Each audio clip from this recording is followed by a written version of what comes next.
today's world, we know we rely a lot on technology to manage day-to-day things, but when does it become a little too much?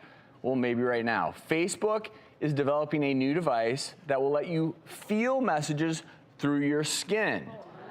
So I'm not sure if you all would be into this, but this is called transcutaneous language communication device or system.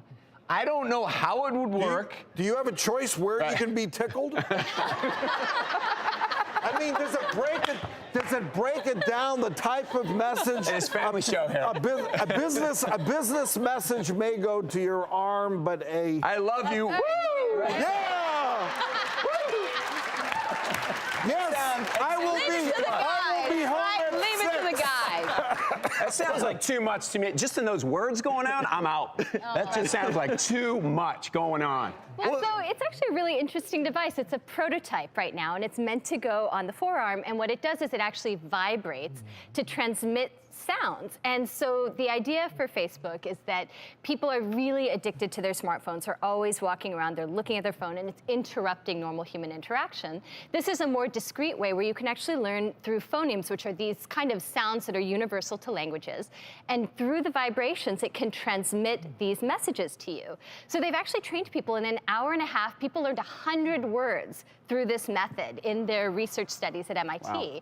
And so the idea is that while they don't want to interrupt your day, this may have applications for people who can't see or people who can't hear. It sort of muffs out. Exactly.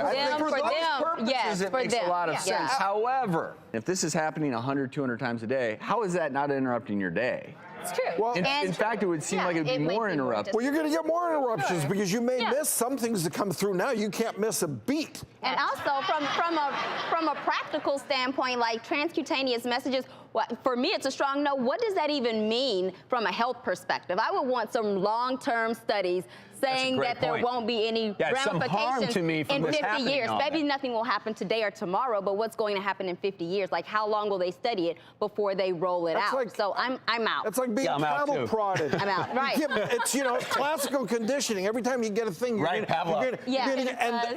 you're right. I mean, that can have long-term effects. Good and bad, I guess. I think multitasking is gotten out of hand. It's just like multitask. Now do this, now do that. It's like before you know it, we're going to be juggling balls, driving. It's too much. It's like too much. But I agree with the hearing impaired. My new Tesla with the automatic drive. Yeah, here we go. I can juggle balls. Stay away from it on the freeway. But I think there is something to be appreciated about this technology, especially for people with disabilities. Yes. And also, I think that communication has evolved so rapidly and so much in such a short period of time that there may be some applications of this just going forward. Or you could argue communication has devolved. In fact, face-to-face communication, a lot of people are now uncomfortable with it because you spend so little time doing it. My concern with this for people who are who do not have a disability is that you could be having an intimate moment with your loved one. Or even and you get another ding. It's always going back to this. any intimate. But Dr. Travis, it is an external device. I mean, in fact, if you look at the study, it's a pretty bulky Now it is. Eventually they're going to implant that thing. But I'm even imagining the patient-physician relationship where you're in there, you're having a conversation. So let's say as a physician, you're wearing this little device, and you're in there trying to talk to the patient, and you're being bombarded with other messages from other people. How about operating? That would be so Well, yeah, but the thing is, it keeps going further and further. Like, they're trying to develop these optical sensors that will allow you to type 100 words per minute by just thinking.